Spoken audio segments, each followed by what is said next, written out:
Bueno, bienvenidos una vez más a una entrevista de Todos Unos Franja de Oro TV, esta vez internacional, Franja en el Mundo, con Daniel Martín. Bienvenido, Daniel, ¿cómo andás? Hola Juan, bien, muy bien.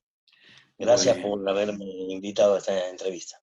Daniel, siempre arrancamos preguntándole a nuestros invitados qué significa franja, qué motivan esos colores. Pues, siendo futbolista, ¿qué sensaciones te genera o te generó? Bueno, mira, como ya dije en más de una ocasión, eh, el tema de franja es una cosa bastante especial. Eh, Difícil de explicar a los que no tuvieron la posibilidad de vivirlo desde adentro.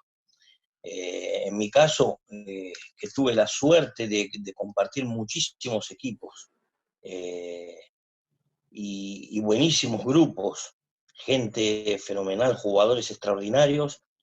Yo siempre digo que lo que viví en Franja fue una cosa especial porque, a diferencia de los otros clubes, Franja es una cosa que se transmite de generación en generación. Y te puedo asegurar que la cosa seguramente más difícil que hay, porque uno puede tener una pasión enorme por una cosa, pero transmitirla no es fácil. Y acá yo veo generaciones que trabajan y que pasan la posta, como se dice, a sus hijos, y los hijos crecen, después son jugadores del club, después no juegan más, se transforman en dirigentes, y así sucesivamente. Y yo ya desde el 99 que estoy en contacto, estoy muy cerca de la gente del club y veo este tipo de cosas. Hoy los que son dirigentes del club, cuando yo jugaba, eran o compañeros míos o jugadores de las divisiones inferiores, así que no más, mucho más chicos que yo. Y hoy están como dirigentes, colaboradores, técnicos. Esta es la cosa especial que tiene Franja. Daniel, ¿y vos cómo llegas a Franja? ¿Llegás de rival a la institución? ¿Qué sensaciones tenías? ¿Que tenías algún miedo? No sé, viste, siempre es raro como enfrentar a un equipo y más por lo que vos notás y hablás de lo que significaba Franja. ¿Cómo fue ese paso de rival a ser de la institución? Bueno, mira, yo fútbol de salón, te hablo de la última época antes de llegar a Franja, de mi época, digamos, de edad de juvenil. Yo jugaba en Valvanera. Entonces con Valvanera éramos adversarios con Franja. Franja era ya un histórico de la federación, de la metropolitana, un equipo hecho de buenísimos jugadores, de grupos bien armados, bien compactos, y esto lo hacía de Franja un equipo siempre competitivo y temible. Bueno, yo lo afronté muchísimas veces, y las primeras veces que empecé a entrar a Franja fue cuando estuve convocado a la selección de Capital.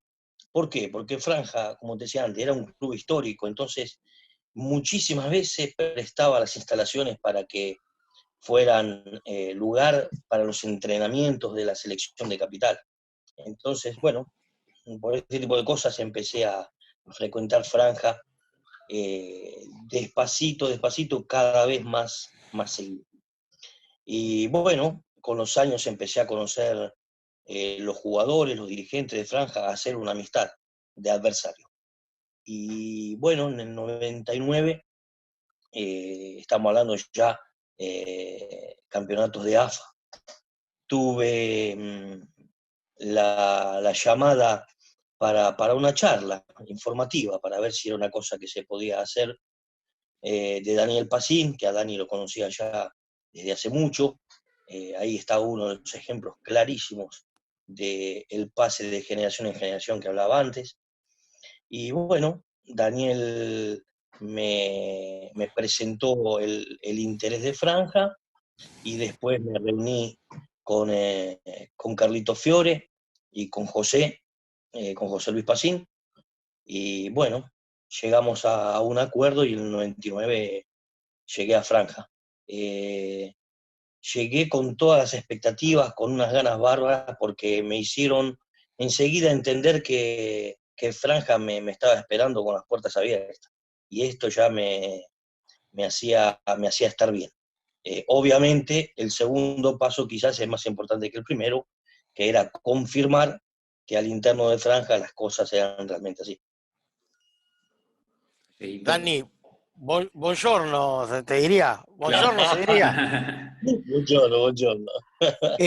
Vos sabés que yo siempre digo lo mismo. Mi viejo tuvo la mala suerte de tenerte como dirigir de rival y siempre decía cuando jugábamos con los equipos donde estaba vos, hay que marcar a Daniel Martín. Y justo el año que venís a Franja es el año que fallece mi papá y no te pudo dirigir. O sea, siempre te tuvo como un rival a respetar, mi viejo. Eso quería que lo sepas. Y justo no te pudo dirigir. Y después te quiero comentar también que va a salir una nota del Bambi, muy buena, donde dice que él fue deportista gracias a tu viejo. Porque de los 400 sándwiches de milanesa, solamente le compró 4, le dio de comer toda la vida. Y eso, vos sabés que me di cuenta con el paso de escuchar y todo, que cuando se habla de Daniel Martín, no solo se habla de que fue para muchos el mejor jugador de futsal, pero dicen que fuiste mejor persona de lo que fuiste como jugador. ¿Cómo es eso? ¿Cómo diferenciás el fútbol con tu persona?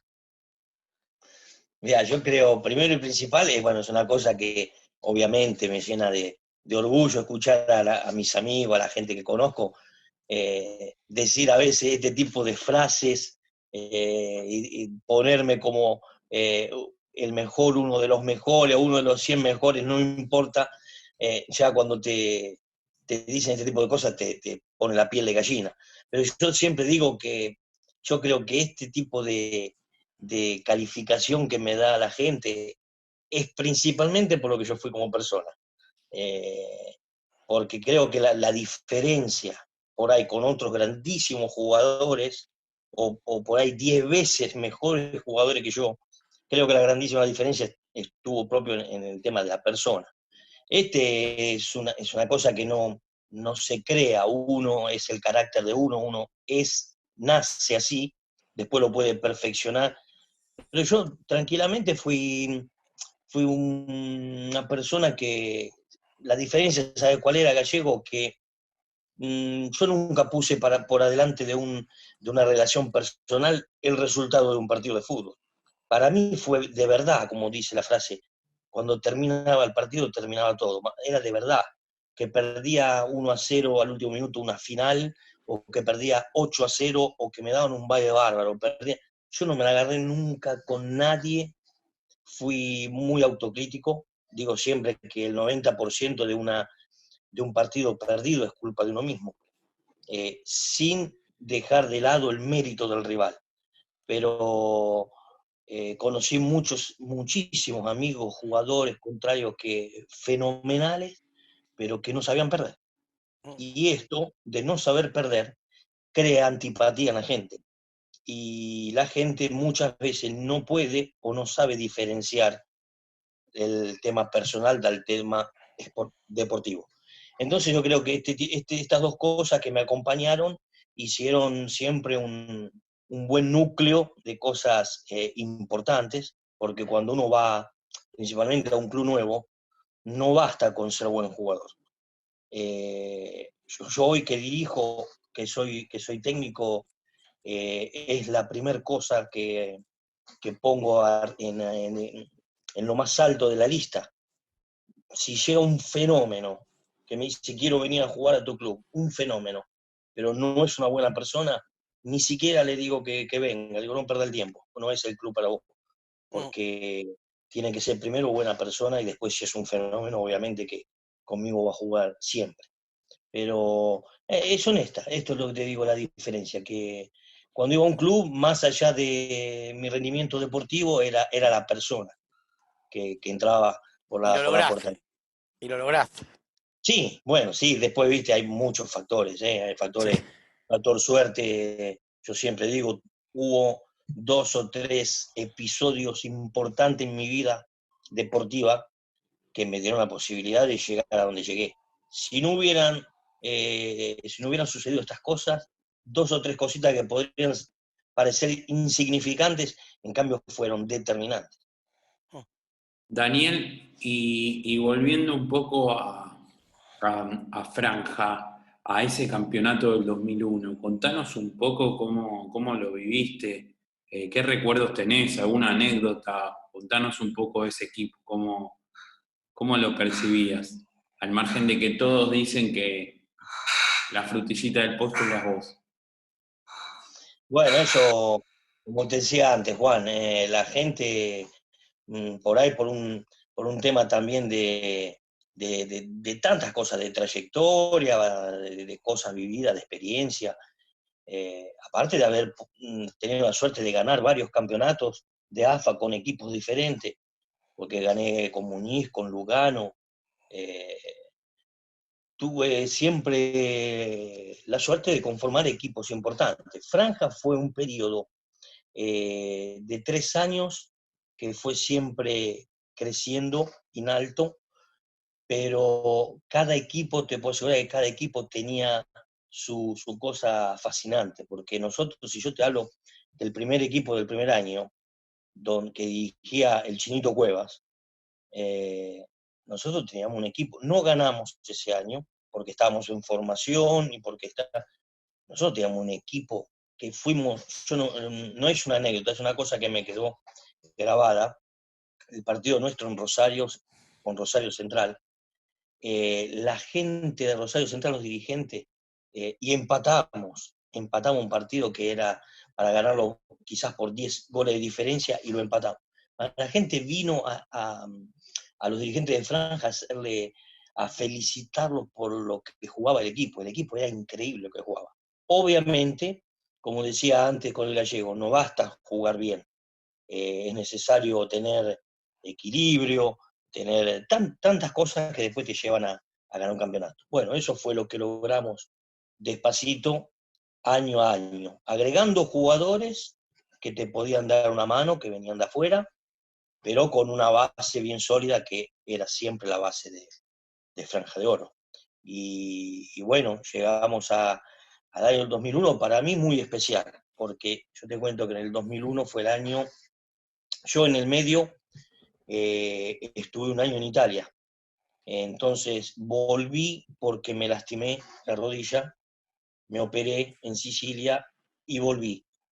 Y cuando volví, sinceramente, si yo hubiera sido el técnico, no sé si me hubiera puesto en la cancha, porque estaba en ese periodo donde tenía que convivir un poco con el dolor de la rodilla, todavía no estaba bien, y si no hubiera sido por Franja, o por lo que yo había hecho en los años anteriores con Franja, quizás no hubiera podido volver rápidamente. Y en cambio, Franja, aparte con Fabián López como técnico, me dieron la posibilidad sin ningún tipo de problema y me hacían jugar, aunque te digo que había partidos donde por ahí no tendría que jugar, no tendría que haber jugado, o haber jugado menos. Y bueno, esto me ayudó y para mí fue especial porque que sea el primer campeón de AFA, un equipo no afiliado a AFA, es una cosa importante, linda, y principalmente para la gente de Franja era una cosa increíble. Por el esfuerzo que habían hecho de esos 3 años, esfuerzo económico, esfuerzo de todo tipo, porque yo sí tengo que hablar de mí, yo tenía Daniel Pacín, que se daba el cambio con Omar Palomino, y ahora no me acuerdo, pero generalmente eran ellos dos. Yo vivía en Bécar, el año que salimos campeones. Yo del trabajo me iba en colectivo a Franja y después del entrenamiento, a las 11, 11:30 de la noche, uno de los dos agarraba el auto y me llevaba a Bécar, a mi casa, todos los entrenamientos. Esto es un esfuerzo grandísimo, va más allá de un esfuerzo económico. Todo este tipo de cosas, por todo este tipo de cosas, los jugadores queríamos regalarle o devolverle a Franja lo que estaba haciendo por el futsal. Dani, una consulta te hago. ¿Se puede hacer un franjador en Italia o es imposible por la manera de vivir allá? No, es imposible, no existe propio. Es imposible, imposible. Porque sé que cuando fue Martín Fiore quiso hacer donde jugaba él un franja de oro y se le hizo muy difícil porque no viven lo mismo. O sea que No, no, ni hablar, no, no, es toda, mirá, es una realidad diferente.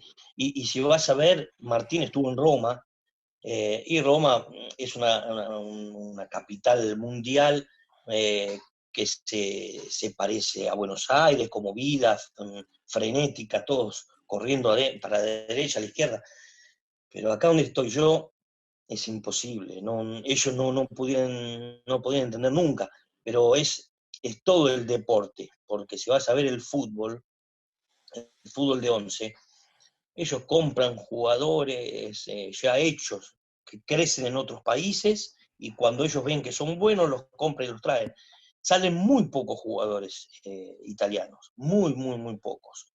Eh, no tienen esa concepción de lo que es crecer un jugador y hacerlo debutar en el equipo en primera, no existe. Daniel, y en este proceso ahora que vos contás como entrenador y siendo entrenador uno es formador y por ahí viene con esa idiosincrasia de los clubes de barrio de la Argentina, es también instalar un modelo como técnico y en esto que vos decís, vos también estás formando personas. ¿Cómo se fue dando ese cambio en Italia, vos siendo técnico, en este momento, cómo lo ves? ¿Cómo te ayornás a esa situación? Porque lo dijiste muy claro, vos siempre buscás buenas personas antes que buenos jugadores. Y eso me parece que es un poco también la formación que tienen todas las disciplinas de los clubes de barrio y es particularmente algo cultural de la Argentina. Sí, sí, ni hablar. Mirá, el pase de jugador a técnico obviamente es una cosa gradual. Eh, un poco va con la edad. Cuando vos jugás en un club y empezás a ser un jugador grande que te vas acercando despacito, digamos, al retiro, la sociedad, el club, llega un momento que te propone la cosa de, quizás para no sacarte directamente del futsal jugado, te propone hacer técnico y jugador. Entonces, despacito ya vos también mentalmente empezás a entender de que se acerca el momento. Bueno, después está siempre en cada persona. Acá hay chicos, hay muchachos que tienen 45 años, 46, todavía juegan y no les pasa por la cabeza de ser técnicos. Va siempre, creo, de la mano con los objetivos de cada persona. Yo cuando me empecé a entender que ya estaba llegando el momento, bueno, hice obviamente el curso de técnico que es necesario acá en Italia para dirigir. Después me ficharon como técnico y jugador, pero yo ya no quise, yo personalmente, jugar más. ¿Por qué? Porque al tener que entrenar yo al equipo, no me iba a entrenar personalmente a la par de un joven o a la par de uno de mi edad. Y no me parecía justo que el día de la convocación, que van 12 jugadores en la lista, yo dejara a uno en tribuna para llevarme yo, cuando me había entrenado menos que quizás el chico que iba en tribuna. Entonces yo dije, al menos que no sea necesario un día que somos 11 y hay un lugar libre. Ahora por ahí lo pienso, pero no, si éramos 12 no creía que fuera la cosa justa. Entonces, este es por el tema del pase de técnico a jugador, no me costó mucho. Lo otro, yo ya era un poco así cuando jugaba con mis compañeros, de dar consejos, pero de dar consejos cuando por ahí me los pedían, no de ese tipo que va en automático y da consejos, porque por ahí el otro no te quiere escuchar, no te los pidió. Entonces, siempre muy buena relación, sea con los jóvenes que con los grandes. Y bueno, si alguno se sentía cómodo y me venía a preguntar algo, siempre dar los mejores consejos. Y los consejos míos son consejos que están relacionados directamente con la experiencia de vida personal dentro de un campo de juego. Así que yo tuve muchísimos técnicos, muchísimos compañeros de los cuales aprendí. y al final de cuentas el técnico es ese, el técnico es el que agarra un poquito de cada técnico, un poquito de cada jugador, y después trata de actualizarse con los cursos y con las cosas que ve, y haces todo una cosa muy tuya, pero agarrando algo de todo lo que viviste. Yo te voy a hacer dos cortitas. Para vos, el jugador más loco, aparte de ser un jugador, que jugaste en Franja de Oro, ¿cuál es el jugador más loco que viste en Franja de Oro? En Franja vi varios locos, vi Pero varios. el máximo loco, ¿cuál es? El máximo loco, y yo tengo dos que no puedo decir que uno es más y uno es menos. Tengo dos. Uno es Diego Palacio, Era obvio. el otro es José Abraham. Está bien, muy bien. Muy bien. Los adoro, los amo a los dos. Bueno, ahora va a ir cerrando Juanchi, pero te quería preguntar, cuando vos venís a Franja, que dijiste que te va a buscar Daniel, ¿qué sentías que venga porque Daniel era un pibe y tenía 16, 17 años? ¿Vos confiabas igual, aparte de la corta edad de Daniel? ¿Qué te pareció esa administración del club que tenía Daniel a esa edad? ¿Fue importante, no fue importante? Sí, sí, mira, yo de Dani no tenía dudas, porque yo a Daniel Pacín lo había conocido eh, en un torneo argentino de categorías menores, donde Bien, el técnico de la selección de Capital era Cacho, Cacho. capitán jugador de Franja de Oro, Sí. y, y Cacho me llamó para que le diera una mano, quizás por la edad, porque yo a esa época era bastante más joven, entonces quizás para tener este diálogo con los chicos, porque hablamos de categorías menores que tendrían 14, 15 años, ahora bien no recuerdo, pero más o menos era esa la edad. En esa selección de Capital teníamos a Nico Cambiaso, el hermano de Cuchu, en el arco, había varios jugadores, buenísimos jugadores. Lo conozco ahí a Dani Pacín. Desde ahí hasta el periodo que él me llama en Franja, pasaron, creo, mínimo 9, 10 años. Entonces yo ya sabía quién era Daniel, y te tengo que decir la verdad, Daniel Pacín fue uno que lograba siempre hacer bien su trabajo sin eh, meterse en el trabajo del otro. Es decir, Dani era el encargado de hacer la prima parte, llamarme, hablar, invitarme a tomar un café, ¿te interesa? Si lograba sacarme un sí, pasaba la pelota a la gente que tenía que hacer el segundo paso, que era el viejo, era José Luis, Carlos Fiore, esta gente que era gente grande, que cuando hablaban ellos era un placer. Yo fui a una reunión con ellos, era un placer hablar. Con José Luis, bueno, José Luis era uno que también yo lo conocía de muchísimo tiempo. A Carlos, en cambio, no, a Carlos lo conocí ahí, cuando me hicieron ir de vista sí lo conocía, pero no había hablado nunca. Y cuando fui a la reunión, me acuerdo que fui a la empresa de Carlos, eh, no sé, podría haber durado, si fuera por mí, 15 segundos la reunión, porque apenas dijo 3 palabras, yo ya estaba pronto para dar el sí. Un genio, Carlito, un genio, total. Así que Daniel, y fue fácil. para cerrar, nosotros a los invitados, a los entrevistados, les pedimos que nos digan en una palabra qué significa franja. Es difícil, ¿eh? Es muy difícil. Porque si tengo que decir una palabra solamente o dos, son palabras que las escuchamos todos los días, en tantas, cientos frases, como siempre ahora está de moda el sentido de pertenencia, está de moda, la usan todos los técnicos del mundo en cada... y no digo que me molesta, pero me molesta que se use fácilmente. En realidad, sentido de pertenencia es realmente, creo, la frase que encierra todos los conceptos sabidos y por haber. Franja es eso. Franja es, como te decía antes, es generación tras generación. Yo ese tipo de cosas no lo vi nunca en ningún club.